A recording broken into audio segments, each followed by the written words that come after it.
everybody, welcome back. Thanks for stopping by, I appreciate it. So I went ahead and knocked out this operating room in record-breaking time in about an hour and 30 minutes to hour and 50 minutes, hour and 50 at the most. Anyways, someone wrote on the wall with Sharpie, which was not me. But anyways, got the box in with the hand hole and then piped over to the other pipe, pulled the string through that, pulled the string through the 2-inch going over to the cabinet once again.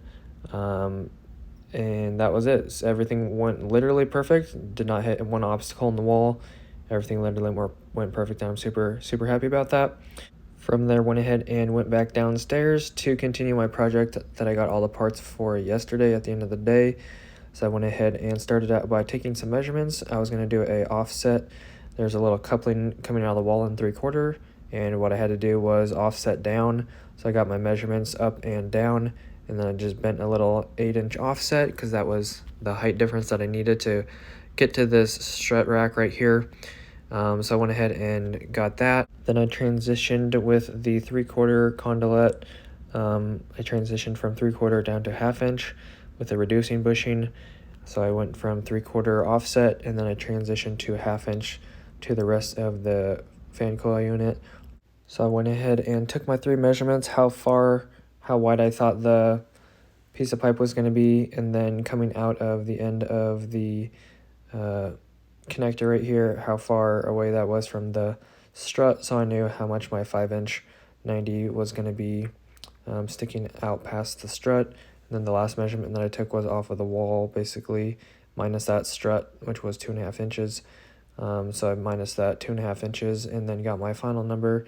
And then afterwards I took all 3 of those numbers and I made the perfect piece, back to back 90, one piece.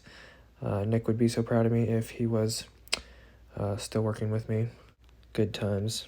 So once I got all that done and hung up there, basically I just took my 1/2 inch strut strap and then placed that on the strut and then just kind of gently released that until I got over to the other position to get my other strap ready, which was going to be a Mineralac off of the ceiling strut. So you kind of missed all the other steps, but basically I just took this 3/8 all thread and dropped that down from the strut off the ceiling, and I'll probably adjust that tomorrow a little bit. There's a little bolt on the ceiling, so I'll probably just hop that over on the other side of the bolt to make it more straight tomorrow. So this is what I got done at the end of the day right here.